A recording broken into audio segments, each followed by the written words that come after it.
Bismillahirrahmanirrahim. Barkanku da shigowa cikin channel ina mai suna Ramsu TV. Mai sauraro kada fa ku manta da ku danna subscribe, ku yi like, ku yi comment, ku yi sharing. A yau shirin namu na yau zamu koyi da yadda ake man darbejiya. Kamar da kuke gani, darbejiya ne nan, abubuwa biyu kawai muke bukata, wato darbejiya da kuma man zaitun.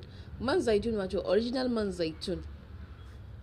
Zaki tsinko darbejiya, bayan kin tsinko darbejiya zaki cire shi daga jikin tsinkensa kamar da kuga ina yi a cikin wannan bidiyo din nan. Zaki rinka cirewa sai kin gama cire su gaba daya.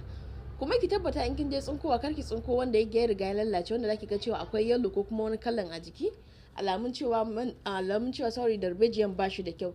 Ki tabbata kin samu darbejiya mai kyau mai inganci kamar da kuke gani, yadda kuke gani a jikin bidiyo din nan. Sai kuma abu na gaba, ga darbejiya kamar da kuke gani a nan, dole mu wanke shi saboda muna so mu cire duk wani datti da ke jikin wannan darbejiya din.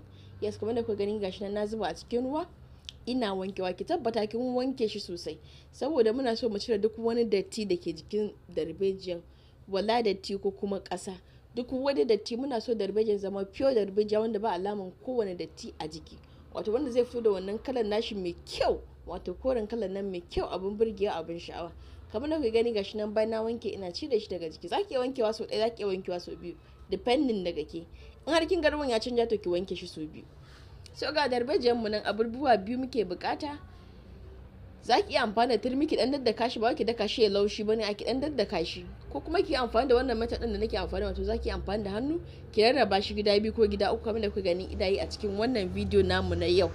Yes, rarraba shi kamar da kaga ina yi a cikin wannan bidiyo din. Irin rarraba shi zai sa man zaitun, man darbejiyan yayi kyau kuma ya kara inganci. Abu na gaba, gashi nan mun dora shi akan wuta, gashi nan kuma kuke gani mun zuba man zaitun din mu a jiki. Ku tabbata kin samu original man zaitun, ba wai mix din man zaitun wanda ake sayarwa 200 bane. No, ki tabbata kin samu original, like wanda ke da kanki zaki bude murfin, ba wai an riga an bude ko kuma an miki duri. A'a, kamar irin wannan kamfanin zuwa din kamfani ne mai kyau.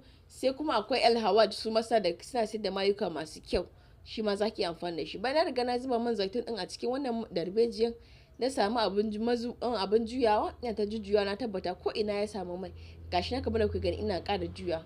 In za ku lura sosai a jikin tukunyar za ku ga cewa alamar man ya fara canjawa, to man darbejiyan ya fara fitowa.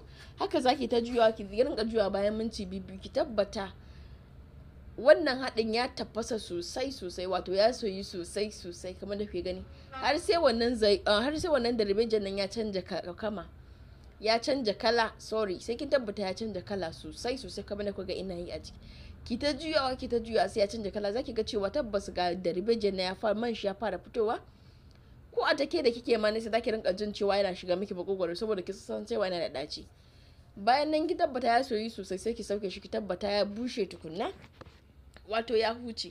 Kamar da ku gani man zaitun ne fiye man darbejiyan ke gani a cikin wannan tukunyan.